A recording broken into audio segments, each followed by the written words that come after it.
Hoje à noite quero ler o texto do meu novo livro. Você encontra isso em Josué 24:15.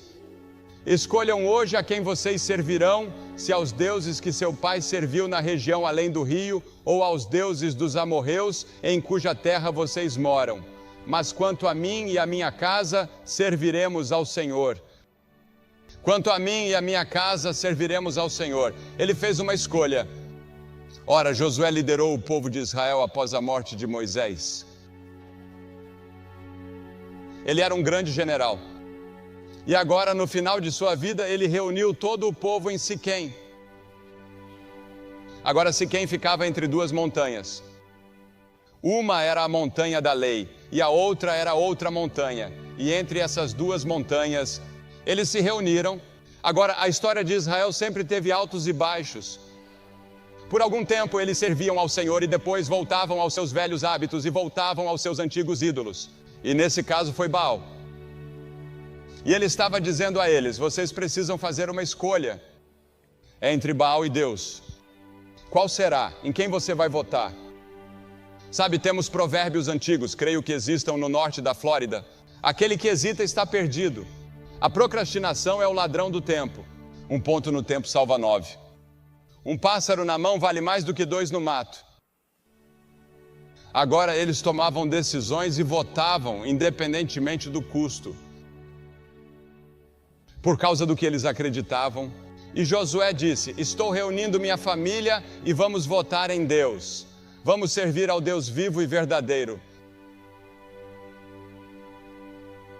Exteriormente, os seguidores de Deus, mas no fundo de seus corações eram idólatras.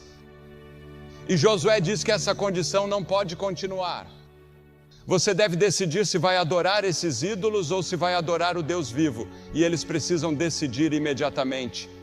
Esse foi o dia da eleição de Israel, o dia da decisão de Israel. Eles devem ser registrados a favor de Deus ou contra Ele. E você deve decidir esta noite. Há centenas de pessoas aqui esta noite que precisam decidir esta noite. E sua decisão esta noite, sim ou não, decidirá onde você estará daqui a 100 anos. Porque, como você vê, somente um Deus pode ocupar o trono do seu coração. As Escrituras dizem que o primeiro mandamento é: não terás outros deuses diante de mim. Eu, o Senhor, o Deus de vocês, sou um Deus ciumento. Hoje temos idolatria de maneiras sutis. Nossos atores e atrizes e acadêmicos, muitas vezes e até mesmo atletas, podem facilmente e sutilmente se tornar nossos deuses. Richard Phelps escreveu na revista Time, em setembro, sobre a morte de superastros do esporte por uso de cocaína. Ele disse que o problema é que os americanos tendem a pensar nos atletas como seres divinos. E às vezes isso é verdade. Exageramos demais com alguns dos jovens jogadores, e esses jovens às vezes simplesmente não aguentam e acabam se quebrando, porque é preciso ter experiência e maturidade para aceitar todo o dinheiro e toda a fama tão repentinamente em uma idade tão jovem. E Paulo ensinou que um cristão é alguém que se voltou para Deus, deixando os ídolos para servir ao Deus vivo e verdadeiro. Mas, independentemente do que o povo fizesse, Josué disse: quanto a mim e a minha casa, serviremos ao Senhor. Não me importa se toda a equipe se voltar contra Deus. Não me importa que todos vocês se voltem para a idolatria. Minha casa e eu serviremos ao Deus vivo e verdadeiro. Você já disse isso alguma vez? Você já disse: vou servir a Cristo, não importa o que meus colegas pensem, o que meus colegas de classe pensem, o que as pessoas com quem trabalho pensem ou meus vizinhos pensem. Robert Browning exclamou: há 100 anos que o negócio da vida é feito de escolhas terríveis. Temos que fazer algumas dessas escolhas em nossa vida. Adam teve que fazer essa escolha. Ele iria construir seu mundo com Deus e ter paz e justiça no mundo? Ou será que ele decidiu seguir seu próprio caminho e dar ouvidos ao diabo e desviou o mundo inteiro? O jovem rico veio a Jesus querendo encontrar ajuda espiritual e Jesus disse: tudo bem, você gostaria de ter a vida eterna? Ou o jovem rico disse: o que devo fazer para herdar a vida eterna? E Jesus disse: se você quer a vida eterna, faça isso e isso e isso e isso. O jovem rico foi embora triste porque não podia pagar o preço e Jesus não quis negociar com ele. Cada pessoa que já viveu tem que fazer a mesma escolha. Qual é a melhor para você? Agora, primeiro precisamos escolher 2 modos de vida, entre 2 modos. O profeta Jeremias escreveu: assim diz o Senhor, eis que ponho diante de vocês o caminho da vida e o caminho da morte. Em que estrada você está? Jesus Cristo disse: eu sou o caminho. Eu sou o caminho, venha a Cristo. Ele dará a você uma nova força, um novo poder, uma nova alegria, uma nova paz e um novo propósito de vida. Há um caminho que ao homem parece direito, diz a Bíblia, mas o fim dele são os caminhos da morte. A estrada em que você está parece correta. O caminho que você escolheu parece correto.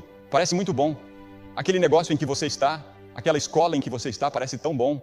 Mas um dia desses, a menos que esteja comprometido com Cristo e com a vontade de Deus, você logo descobrirá que está no caminho errado.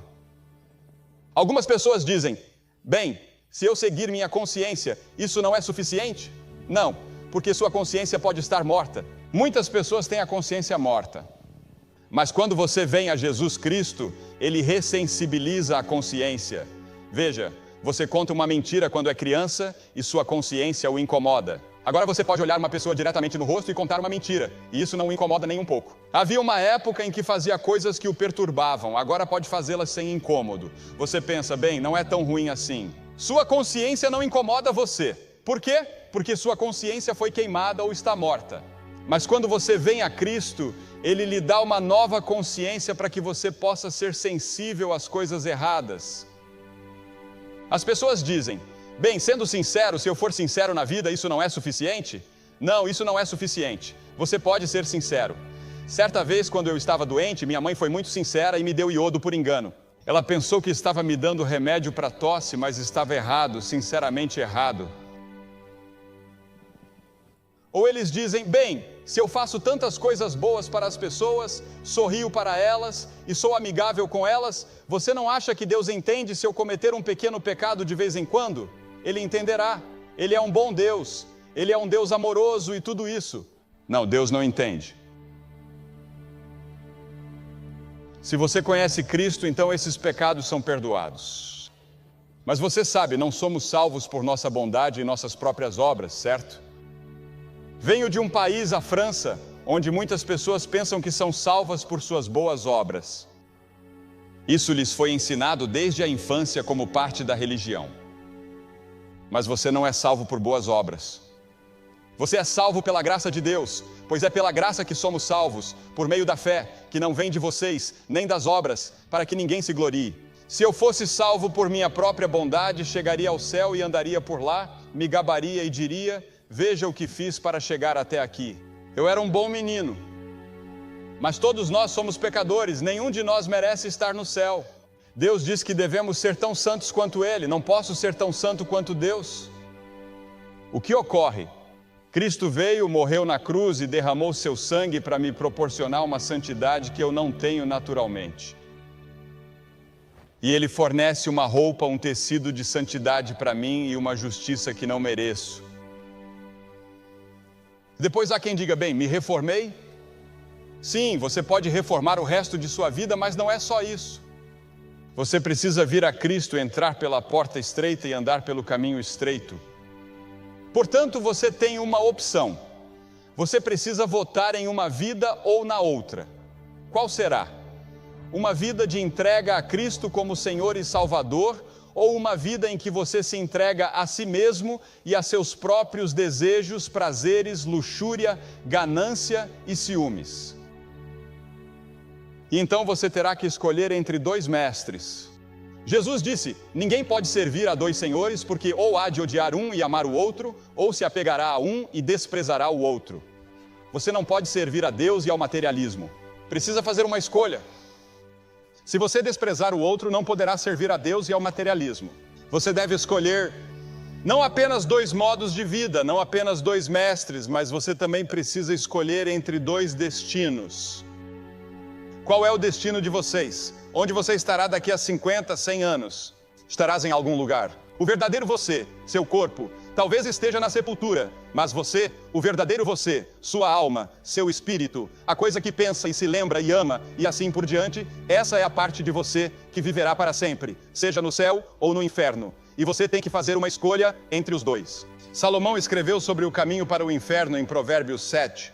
C.S. Lewis, o grande professor de Cambridge e Oxford, costumava enfatizar que ninguém jamais teve tanto a dizer sobre o caminho para o inferno quanto Jesus Cristo, e ele estava certo. Por outro lado, ninguém jamais falou do céu com tanta clareza e autoridade como Jesus Cristo. Um dos programas mais populares da televisão no ano passado foi intitulado Highway to Heaven. Jesus Cristo é a estrada para o céu. Ele disse: na casa de meu pai há muitas moradas. Estivemos na Romênia no ano passado realizando reuniões e havia milhares de pessoas a perder de vista. E eles me levaram para um lugar chamado Moldávia. Eles nos levaram em um pequeno passeio turístico pelas colinas e montanhas e assim por diante. Eles nos levaram a igrejas e edifícios que foram pintados há cerca de 1000 anos com um tipo de tinta que nunca perdeu seu brilho e sua cor. E eles não sabem como fizeram isso. Eles acham que talvez tenham usado mel, mas não têm certeza. E todas as pinturas são religiosas porque as pessoas não tinham Bíblias, não tinham literatura cristã e não tinham como contar a história da Bíblia. Assim, eles ensinavam a Bíblia com pinturas nas laterais dos edifícios. E você pode ver toda a história da Bíblia. E vi uma pintura em um lindo azul e com várias cores que duraram 1000 anos. E pensei comigo mesmo, olhe para isso. Era a imagem de uma escada que ia do fogo do inferno até onde Jesus estava, no topo da escada, no paraíso. E lá embaixo havia demônios subindo a escada, puxando-os, tentando levá-los para as chamas. E sobre eles estavam os anjos que os ajudavam a subir a escada. E eu pensei que isso é um pouco como, pode ser distorcido, pode não ser teologicamente exatamente correto, mas eles tiveram a ideia, porque há uma batalha constante pela sua alma o tempo todo. Você sabe, sua alma é importante para o diabo.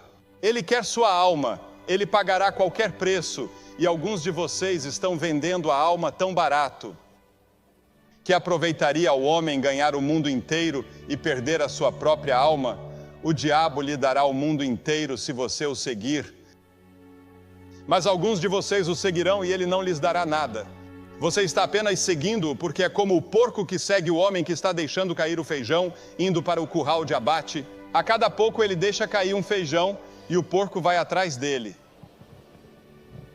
E você nem mesmo pensa que está seguindo o diabo na direção errada. Sim, Jesus Cristo é a estrada para o céu. Mas saiba que ninguém vem ao Pai senão por mim, disse ele. E então essa escolha ou esse voto que você faz tem de ser você mesmo. Você mesmo deve fazer esse voto. Quanto a mim e a minha casa, serviremos ao Senhor. Não conheço nenhuma, mas acho que uma das músicas mais populares do ano é Papa Don't Preach, da Madonna. Agora, Josué não hesitou nem por um momento em pregar para aquelas pessoas. Ele disse que quanto a mim e a minha casa, ele estava votando em Cristo, em Deus. Ele sabia que não poderia escolher as tribos de Israel. Eles devem escolher por si mesmos. Ele teve que escolher por si mesmo. O homem é um ser social. No entanto, há um santuário interno dentro de nós, onde nos retiramos de toda a comunhão, de todas as influências. Há uma arena solitária nas profundezas de seu coração, onde a maior batalha da vida deve ser travada sozinho. Você não pode decidir sobre Cristo. Nem seus pais, nem a igreja podem decidir por você. Seus amigos não podem fazer isso por você. Sua namorada, seu namorado não pode ir para você. Você precisa fazer isso sozinho. Você deve assumir o compromisso. Uma das músicas mais populares, de acordo com a Billboard, chama-se Lonely Alone, e isso é verdade. Solitário e sozinho? E isso está nessa parte de você. E quando você votou, você mesmo teve que dar seu próprio voto. Moisés disse: chamo o céu e a terra para registrar neste dia o que eu disse diante de vocês: vida e morte, bênção e maldição. Portanto, escolham a vida, você escolhe a vida para que você e sua semente possam viver. Isso afeta as gerações futuras, isso afeta seus filhos e seus netos. Uma decisão que meus avós tomaram anos atrás afeta a minha vida hoje. Lemos que uma geração antes Moisés havia escolhido Cristo.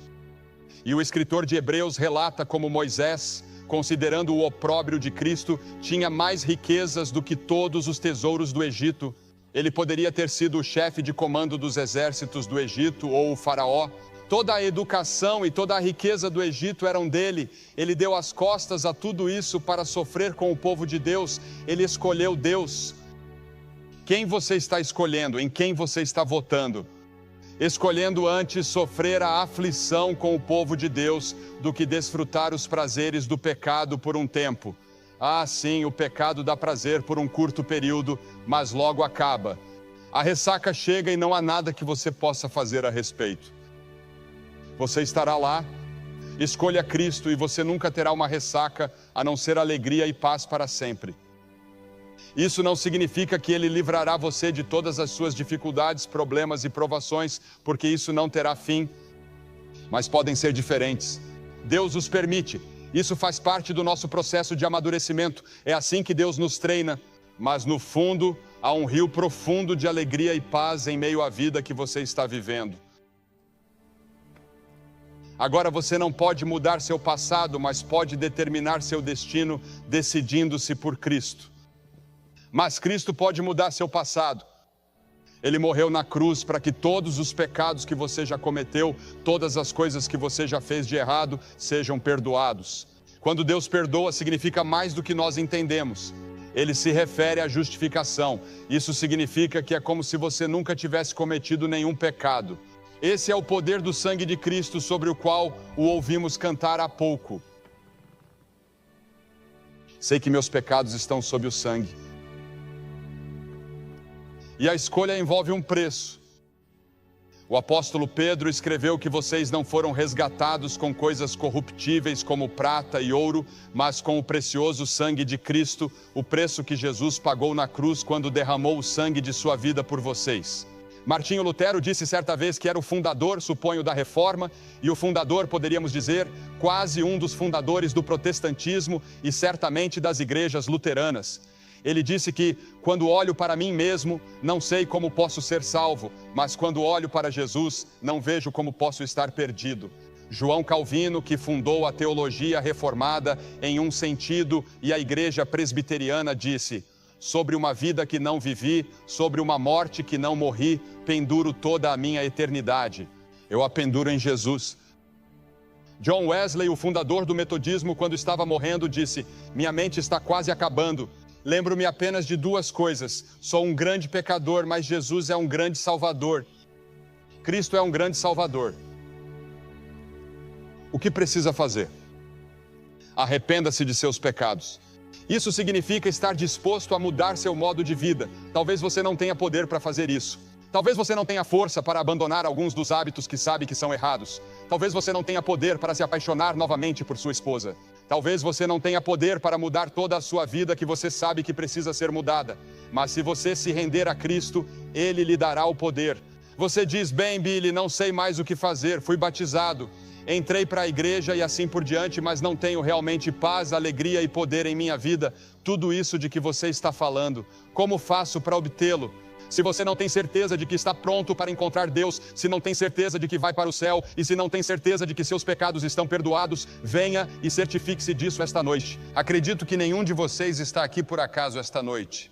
Acredito que você está aqui nesta noite em particular, porque esta é a noite em que você deve encontrar Deus de uma nova maneira e recebê-lo em seu coração. E essa é uma decisão urgente, pois adiar torna a decisão certa mais difícil. A indecisão em si é uma escolha. Não decidir é decidir não decidir. Se você tem uma passagem para um voo para Atlanta hoje à noite e não consegue decidir se vai ou não, se esperar até o horário de partida, a escolha já terá sido feita. O avião vai decolar sem você. As decisões são tomadas, quer você as tome ou não. O tempo decide se você não o fará. E o tempo sempre decide contra você. Joel disse: coloque você na foice, pois a colheita está madura. Venham vocês, multidões, multidões, para o vale da decisão, pois o dia do Senhor está próximo no vale da decisão. Agora é o tempo aceito, diz a Bíblia. Venha agora enquanto você pode. Você pode não ter uma chance amanhã. Hoje é o dia de você votar totalmente em Cristo. Sir Walter Scott, a mais importante das 3 letras do idioma inglês, ele disse que eram N-O-W. Ora, Bartimeu era um homem cego. Jesus estava passando por sua cidade, a pequena cidade de Jericó, e ele era cego. E teve um momento em que clamou e disse: Jesus, tem misericórdia de mim. Jesus, filho de Davi, tem misericórdia de mim. E as Escrituras dizem que alguém lhe disse que era Jesus, que Jesus de Nazaré estava passando. Ele aproveitou aquele momento. Acredito que toda essa cruzada foi planejada, orada e organizada.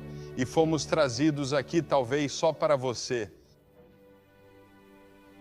Quando cheguei aqui, eu disse às pessoas que achava que tínhamos vindo para Tallahassee por causa de uma pessoa. Não sei quem é essa pessoa, mas você pode ser a pessoa e valeria a pena todo o esforço para você, porque veja bem, Cristo teria morrido na cruz se não houvesse ninguém além de você. Nos penhascos escarpados e castigados pelas ondas da costa oeste da Escócia, um homem estava coletando os ovos das aves marinhas que fazem seus ninhos. Ele havia sido descido do topo do penhasco por uma corda até a borda onde estavam os ninhos. Mas em um momento de descuido, ele deixou a corda escapar de sua mão. Ele sabia que o primeiro balanço da corda seria sua única chance e com todas as forças de seu corpo e mente, pulou para a corda. Ele a aproveitou e foi salvo. A corda está balançando em sua direção, a corda da salvação da cruz e do túmulo vazio. Deus está dizendo: aproveite. A Bíblia diz: chegará um dia em que me invocarão, mas eu não responderei.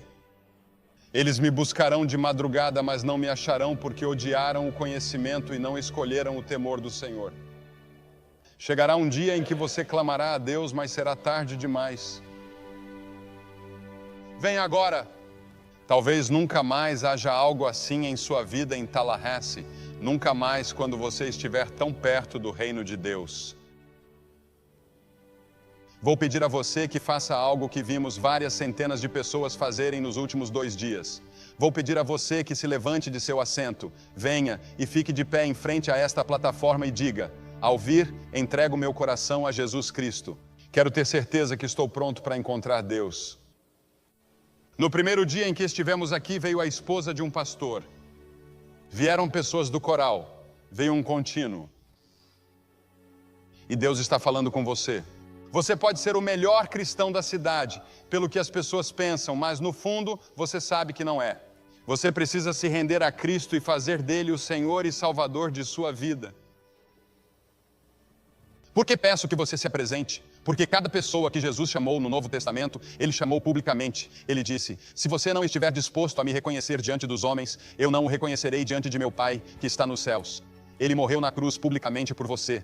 Agora você deve vir publicamente e dizer sim a Ele. Vou pedir a todos que estejam em atitude de oração quando vocês se levantarem e vierem. Homens, mulheres, jovens, votem hoje à noite e votem em Jesus. Sabe que precisa dele. Vamos aguardar você rapidamente lá de cima e por aqui. Deus está falando com você. Você vem.